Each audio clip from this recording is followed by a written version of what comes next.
something I was noticing the other day um, reminded me of like one of the first things that came to my mind when I kind of started gathering up ideas for Free Jewels, and it's so like simple, but it's so extreme and so important, so deep, and it's the importance of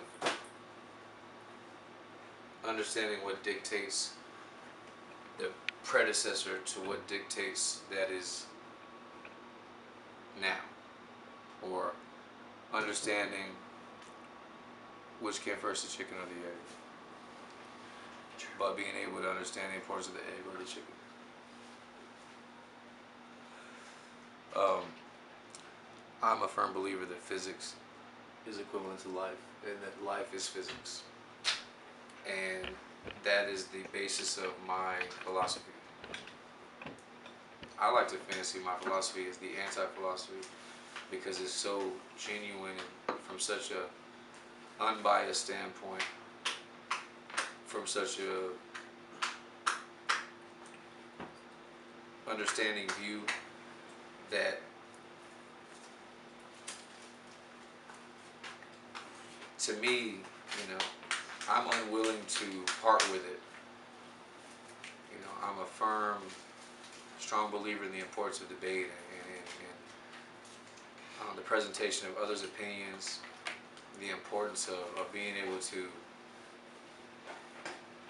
receive others' opinions with an open mind, being that some of the most important things I've learned in my life were, a product of what someone was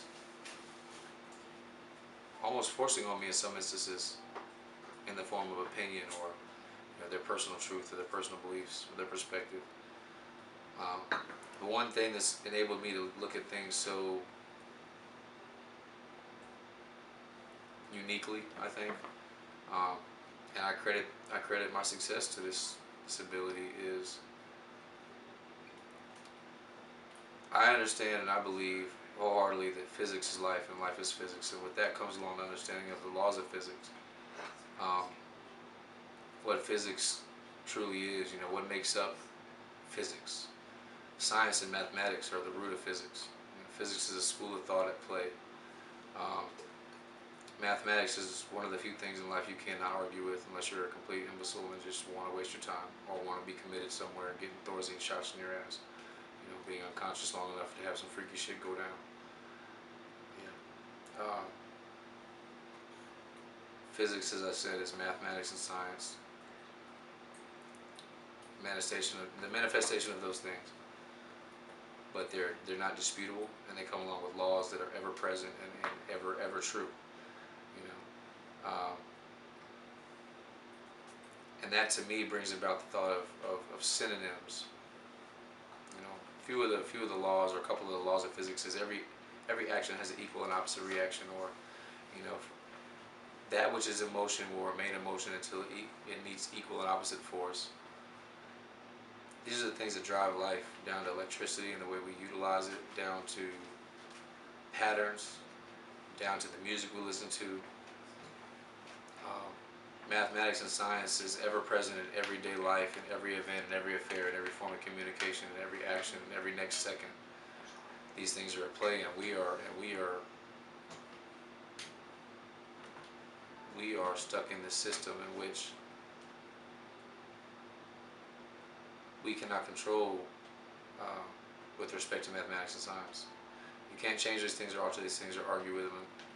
So the only way to win after accepting that science is life and that physics is life is to accept these things, master those principles that dictate physics, which dictates life, and learn a method to function accordingly with respect to the fact that there you have the ultimate power. Um, Physics can be related to, no matter how many avenues you must go through, to synonyms. Synonyms are ever present, and they're of the utmost importance in success.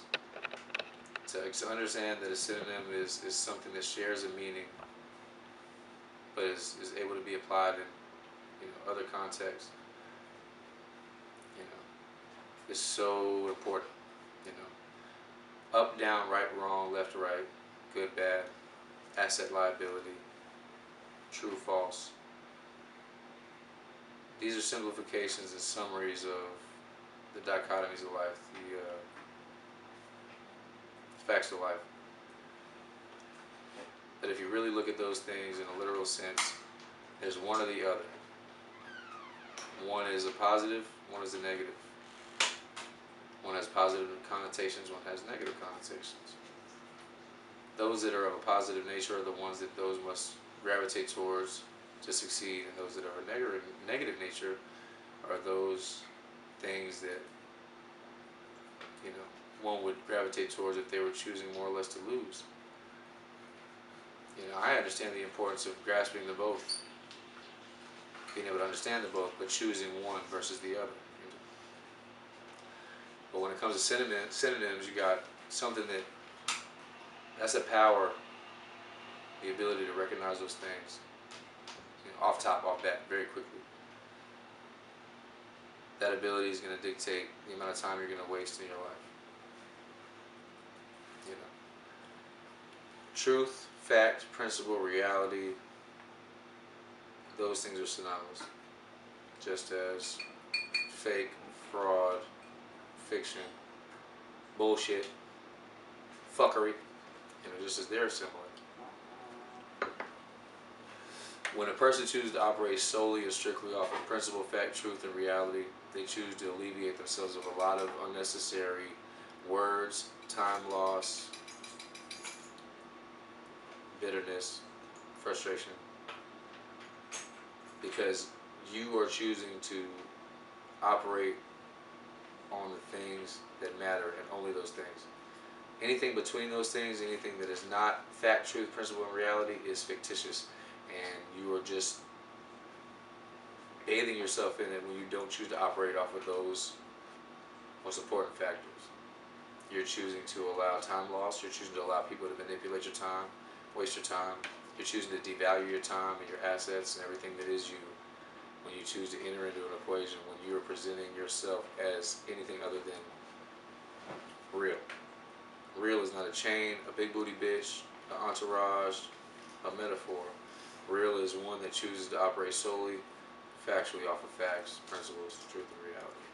Stick to their moral code, standards, values, and agenda.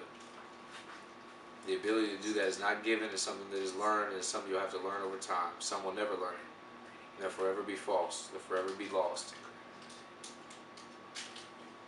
But real is only a man that sticks to all these things that matter to him and him alone, no matter who the fuck's watching or criticizing or trying to devalue or to demean it. And a man that gains the ability to do this is a man that is quicker to win than the next. I was a loser for years, and I was a loser because I chose to be. I was a loser because I valued the other's opinion of me more so than I valued me. And what the fuck are you doing putting the cart in front of the horse? You know what I mean? You expect the horse to push it with his nose? For me to value what others thought of me more so than I valued me is just totally asinine. It's totally ridiculous. It's stupidity. In its most obvious sense. Its most obvious form. And I sold myself out 1,000,001 times because of that. And I was willing to change myself, bend myself, and break myself for others, while I pretended as though I cared about me, I respected me. I demand so much respect, but I require so little. I have so little for myself. And I would settle for those that would disrespect me.